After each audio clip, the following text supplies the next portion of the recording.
va se plonger en 2050, dans seulement 25 ans. La population mondiale commencera à frôler les 10 milliards d'habitants. Bon, on n'aura toujours pas de voitures volantes, malheureusement, et le monde continuera d'être autant connecté. Quelques conflits d'ordre mondial, quelques guerres, quelques choix politiques auront mené le monde dans un tout autre contexte. Pour l'instant, on vit en présent, en 2024, et la population d'aujourd'hui, elle est de un peu plus de 8,1 milliards d'habitants. La Chine, à elle seule, elle représente 17,5% de la population totale. L'Inde aussi représente un peu plus de 17%. Le troisième pays derrière, c'est qui ?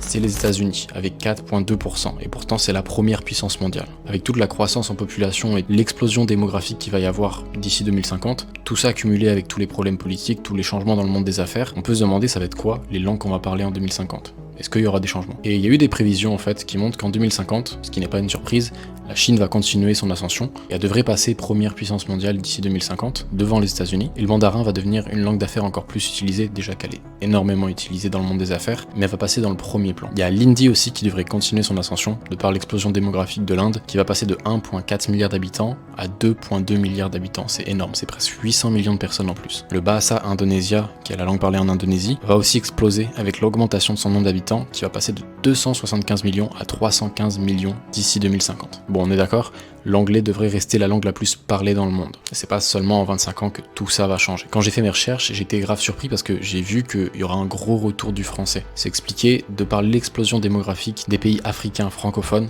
qui aujourd'hui représentent 44% des francophones dans le monde. Mais d'ici 2050, ils vont représenter 85% des francophones. Donc c'est possible que le français devienne une des langues les plus parlées du monde, comme par exemple dans les années des Lumières où c'était le français qui était le plus parlé dans le monde devant l'anglais. Donc en regardant les prévisions, on peut se demander, et on peut se dire qu'il va y avoir beaucoup de changements. Et tu vas sans doute te demander pourquoi en fait une chaîne de développement personnel comme la mienne fait une vidéo sur les langues. Le développement personnel, je trouve qu'on nous a trop matrixé à dire que c'était seulement, par exemple aller à la musculation, seulement faire les mêmes choses que tout le monde nous met déjà devant les yeux. C'est bien d'aller à la salle, d'améliorer son physique, de faire des trucs comme le nofap, etc. Mais le développement personnel, c'est l'amélioration de soi. Et l'amélioration de soi, ça passe par quoi ? Ça passe par l'apprentissage, ça passe par le développement de compétences. Ça veut pas dire que tu fais du développement personnel si la seule chose que tu fais, c'est juste aller à la salle. Et les langues, ça fait vraiment partie d'une chose que tu devrais faire si tu veux prendre ton développement personnel à cœur et passer à une étape supérieure après la musculation. Je pense que s'il faut investir aujourd'hui, c'est pas dans tout ce qu'on nous dit d'investir, dans les cryptos, dans les trucs comme ça, c'est sur nous-mêmes, dans les compétences qu'on a, regarder le monde comment il bouge, vers où il s'en va, et poser des pièces sur nous-mêmes. Faut se dire qu'on est notre propre Bitcoin, tu vois, et qu'on s'en mordra les doigts si on n'investit pas dans nous aujourd'hui. Quand j'ai déménagé au Canada et que j'ai été pris dans une banque canadienne,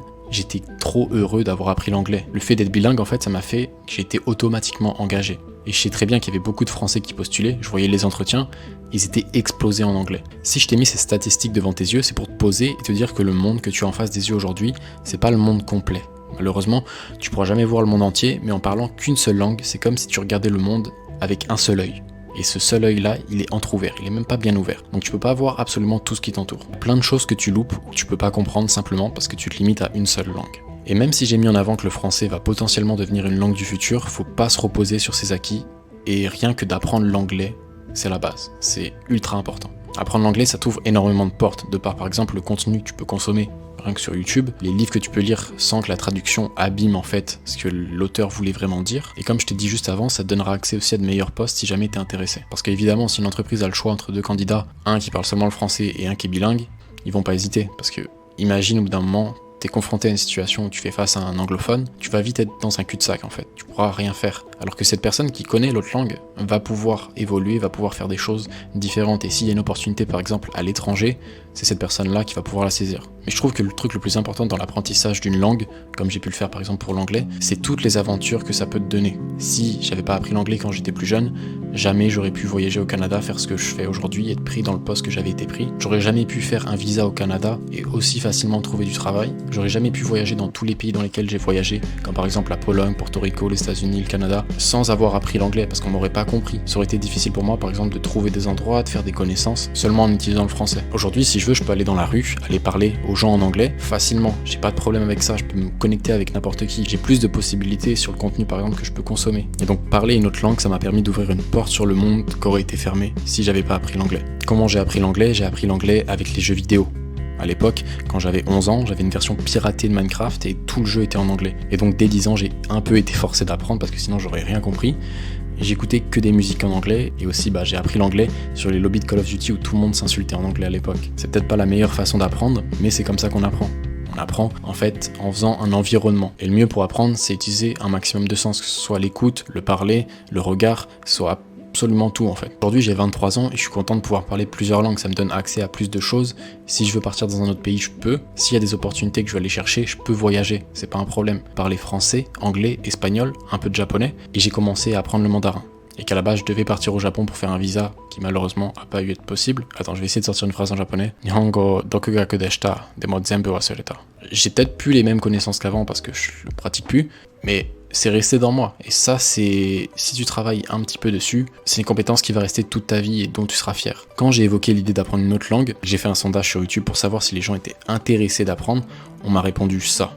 Non, ça prend trop de temps. Alors, je comprends pas l'excuse, peut-être que ça prend trop de temps, mais est-ce que YouTube, TikTok, ça prend pas trop de temps aussi? J'ai ce problème aussi, je sais que ça m'arrive encore. Je vais sur YouTube, je scroll des fois sur les shorts, c'est plus fort que moi. Et en fait, quand j'ai envie de scroll comme ça, je me dis, ok, comment je pourrais mieux utiliser mon temps? C'est par l'apprentissage. Je sais qu'il y a des moyens divertissants, par exemple, d'apprendre une langue. Si on trouve pas assez stimulant de regarder des leçons sur YouTube pour apprendre une langue, il y a littéralement des jeux sur téléphone pour apprendre aussi. En fait, il faut que tu rendes l'apprentissage fun, faut que tu le rendes comme un jeu. Je pense que le temps que tu utilises sur TikTok, tu peux le dépenser d'une meilleure façon en apprenant une compétence tout en t'amusant en fait. Et tu me dis que t'as pas le temps, je te dis pas de faire 7 heures de leçons par jour, par exemple, pour apprendre le mandarin, t'as juste à faire 15 minutes par jour. Et avec l'effet cumulé, avec le temps, tu vas connaître plus en plus de choses, ce qui est normal. Comment je fais ça? Personnellement, j'utilise Anki, c'est une application qui te permet d'apprendre des mots. Tu te fais des quiz et tu regardes si tu te souviens des mots que t'as appris. Il faut pas que ça soit quelque chose de spécialement compliqué. Juste avoir la discipline de faire entre 10 et 15 minutes par jour, que ce soit juste simplement en anglais. Déjà parler français et anglais, je trouve que c'est ultra bien et tu pourras t'ouvrir beaucoup plus de portes. Genre, tu choisis quoi? Tu choisis 10 à 15 minutes, et encore je suis gentil, je pense que tu regardes plus que 10 à 15 minutes de TikTok par jour, à juste consommer du contenu qui est abrutissant, ou 10 à 15 minutes à apprendre quelque chose tout en t'amusant, parce que ça va être fun, tu peux le faire sous forme de jeu. Et dis-toi, d'ici 5 à 10 ans, ce sera pas du temps perdu, du temps où t'as pas eu de fun.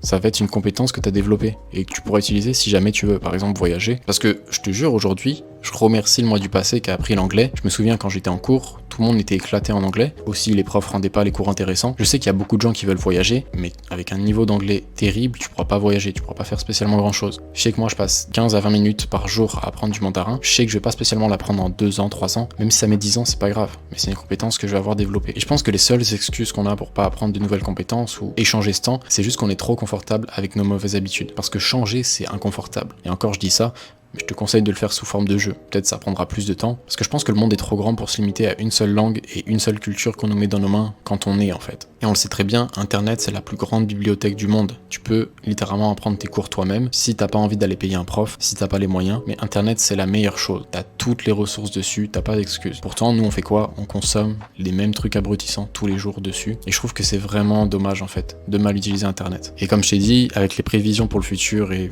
d'après mes préférences personnelles, j'ai choisi le mandarin. Peut-être que ça mettra 10 ans à apprendre, mais c'est pas grave. Au moins dans ma trentaine, je pourrais les parler mandarin tranquille. Et aussi, je me suis fixé un défi. Quand j'aurai atteint 50 000 abonnés, je vais partir quelques semaines en Chine pour pousser mon apprentissage du mandarin, que je documenterai évidemment sur YouTube si ça arrive. Donc n'hésite pas à t'abonner si ça t'intéresse de voir ça. Donc je vais conclure la vidéo avec 2 choix. D'un côté, est-ce que tu préfères scroller et détruire le cerveau, ou utiliser ces 15 minutes par jour pour apprendre une langue et une compétence que tu vas jamais regretter. Et comme j'ai l'habitude de dire, fais les choses aujourd'hui pour le bien du toi futur. Bye.